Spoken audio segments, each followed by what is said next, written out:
Hello everyone, welcome to GameTech UK and another console Alaskan Road Trucking video. In this video I'm going to show you that the game does include steering wheel support, even though currently the game store doesn't mention it. So let's get on with today's video. I've got my very trusty G29. This is coming up, I worked it out the other day, this is coming up to about 9 years old. I've always kept it, it's great for a backup. I know it's a very popular wheel, certainly for PlayStation owners, so I thought it'd be really useful to use it for this video. So how does the game work with the steering wheel? It works really well actually, surprisingly well. There are a few limitations which we will go through, but just bear in mind that you won't just be able to play the whole game on the steering wheel, you will need the controller as well. The reason you're going to need your controller is that once you step out of the truck, the steering wheel essentially stops working. There is no control for your character. That's why you need the controller. And it works seamlessly. It works really well. It's not like you have to keep signing into each device as you swap over. It reminds me of Bus Simulator when we used to play that on the steering wheel, and the control scheme would sort of be spread against the steering wheel and the controller. It's exactly the same. Works absolutely fine. So let's get back into the truck and get on with some driving. Just the same as the controller, we can go down on the D-pad to turn the engine on and up on the D-pad to turn the handbrake off.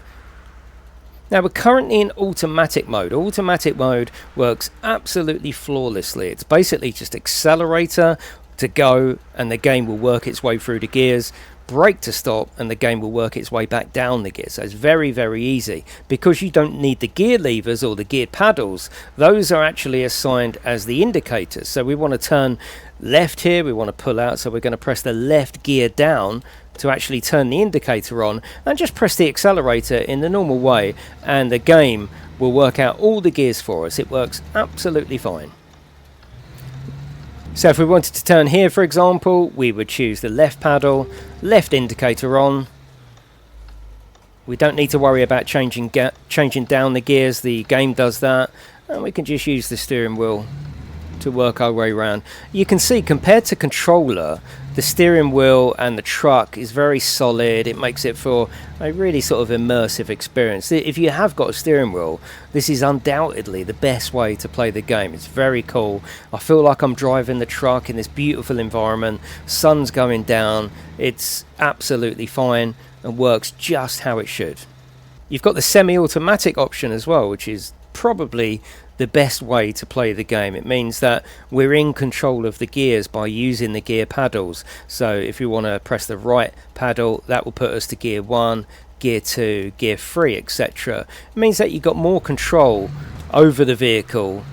You can hold on to your gears a little bit longer, and it just means that you're interacting with the game that much more to make it a more immersive experience. This is how you drive a real truck, unless it's automatic of course, but this is how you're going to be more connected with the game, looking ahead to different corners and the hills, thinking about what gear you're going to be in.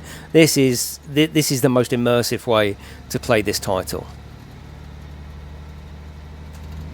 If you remember back to the automatic gears, that meant our indicators were on our gear paddles. Well, now we're using those gear paddles for exactly what they were designed for, to change gears. So you may be thinking, what about the indicators? Well, you can still gain access to the indicators. They're actually still on the paddles. You just need to press one more button, almost like a shift system, and that button is down on the D-pad. So for example, if we want the right indicator, we hold down on the D-pad, press the gear paddle, and you'll get the indicator. Same thing, press it again. If we want to do the left indicator, we're going to go down on the D-pad and press the left indicator or the left paddle. Same thing to turn it off. The only thing on this particular model you've got, or this particular G29, is the fact that probably where it's quite old, it's very easy to actually end up turning the light cycle off instead of just going down on the D-pad. So you have to be a bit finicky. That may not be the case with other steering wheels. This one's very old, so sometimes the buttons get mixed up. So you have to be, really strict with the fact that you're only pressing down on the D-pad. But that means that you've now got semi-automatic gears, you've got indicators, and that makes it a more immersive experience.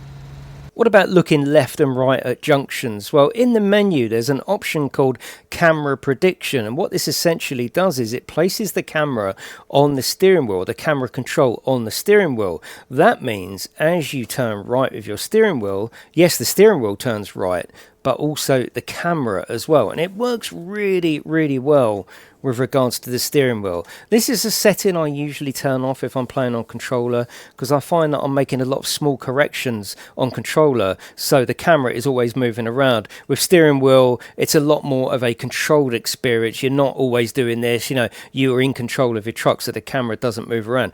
It's a great option.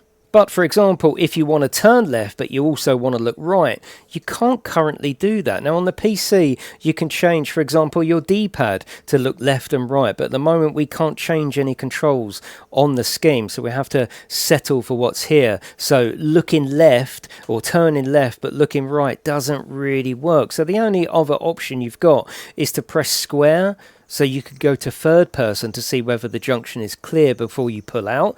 The other option is to have the controller handy and just lean over and look left and right on the right analog stick of your controller. When you're ready to pull out, you can just position it back there and drive out that way. It's not perfect, there is a limitation there, and I think more options will come to the steering wheel controller profile, but for now that's how you look left and right at junctions.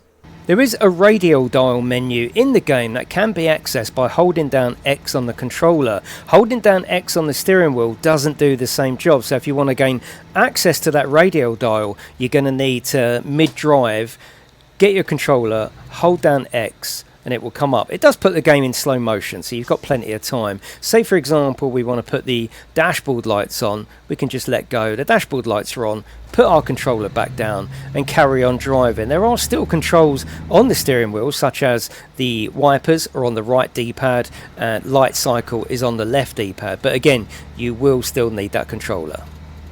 My Fanatec DD Pro equipment is currently in my son's bedroom, so I took the camera up there just to show you that it does work on the DD Pro with the Gran Turismo rim, and everything works exactly the same way as the Logitech. I tested the semi-automatic, the automatic, the wipers, the lights, everything is as it should be here. The only limitation I would say added here is the fact that there really isn't much in the way of force feedback, and there isn't much on the Logitech either, so I would say force feedback is one of the weakest points of the steering wheel support currently with Alaskan Road Truckers. So there you have it, full steering wheel support for brands such as Logitech, Thrustmaster and Fanatec as well. I think it's a very, very good way to play the game. It's a very solid way to play the game. It operates exactly as you would expect, and it just enhances everything that's already here.